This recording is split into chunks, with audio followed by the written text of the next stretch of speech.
Welcome to today's history, where we explore the moments that shaped our world one day at a time. It's May 9th, a day marked by declarations of peace, inventions that changed communication forever, and moments of global political transformation. Let's dive into history and uncover what happened on this day. Chapter 1. The birth of Howard Carter, 1874. May 9th, 1874, in the quiet town of Kensington, England, a child was born who would forever change our understanding of ancient history. Howard Carter, the man who would one day uncover the nearly intact tomb of Pharaoh Tutankhamun, entered the world on this day, raised with a deep curiosity and a passion for drawing. Carter began working in archaeology at a young age, using his artistic talents to document ancient Egyptian sites. But it was in 1922, after years of digging in the Valley of the Kings, that Carter made one of the most legendary discoveries of the 20th century, the tomb of King Tut, filled with gold, mystery, and perfectly preserved artifacts, captivated the world. His discovery not only reignited interest in ancient Egypt, but also made archaeology a household word. Carter's legacy reminds us how one person's persistence can unlock the secrets of an ancient civilization. Chapter 2. Australia opens its first parliament, 1901. On May 9, 1901. A new chapter in democracy began in the Southern Hemisphere. Australia, freshly united as a federation just 4 months earlier, held the opening ceremony of its very first parliament in Melbourne. The event was a grand affair presided over by Prince George, Duke of Cornwall and York, who would later become King George VI. The Royal Exhibition Building, decked with flags and flowers, became the birthplace of modern Australian politics. This day symbolized the birth of a new nation, not just in geography, but in identity and governance. It marked a peaceful transition from colonial territories to a united Commonwealth, governed by its own people. Though challenges lay ahead, the foundation of Australia's democratic future was laid that day, a model of independence and parliamentary rule that still stands strong more than a century later. Chapter 3. First flight over the North Pole, 1926. On May 9, 1926, history soared into uncharted skies. American explorer Richard E. Byrd and pilot Floyd Bennett claimed to have become the first people to fly over the North Pole.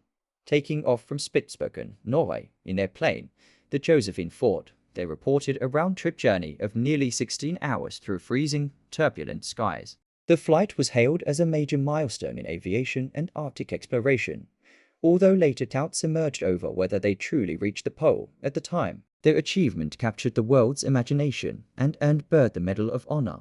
Their daring flight helped spark a new era of polar exploration, where the sky was no longer the limit, but just the beginning. Chapter 4. Soviet Union celebrates Victory Day, 1945. While the Western world commemorates the end of World War II in Europe on May 8th, for the Soviet Union, the momentous victory over Nazi Germany arrived on a different day, May 9, 1945. The reason for this lies in the simple passage of time. The official surrender documents, signed late on May 8 Central European Time, crossed the midnight hour in Moscow, ushering in a new day for the Soviet people.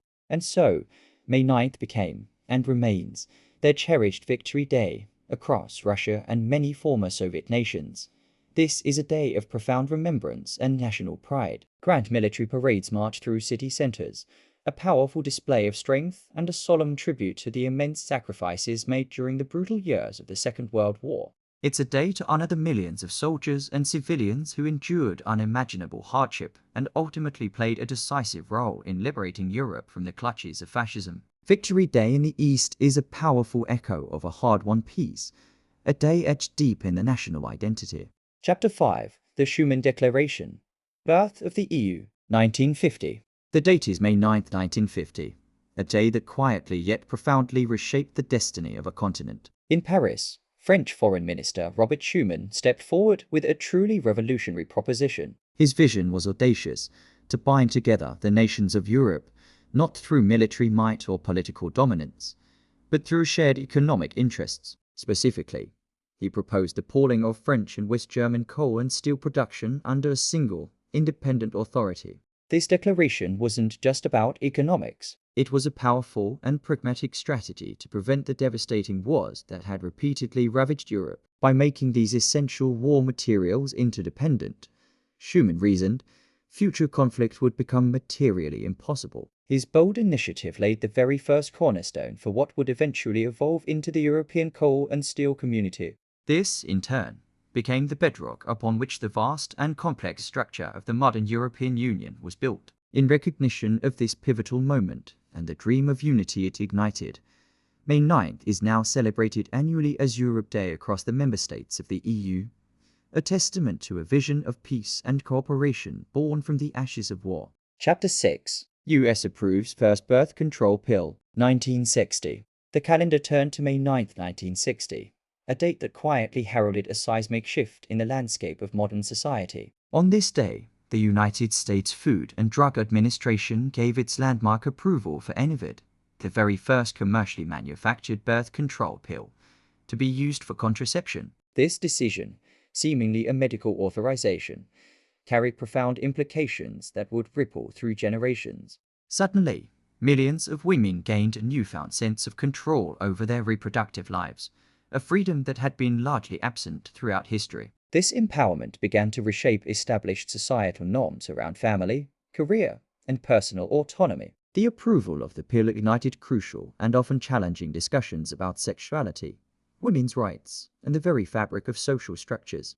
It is widely regarded as a key catalyst for the sexual revolution, ushering in a new era of openness and fundamentally altering the trajectory of women's liberation movements worldwide. Chapter 7. U.S. House begins Nixon impeachment, 1974.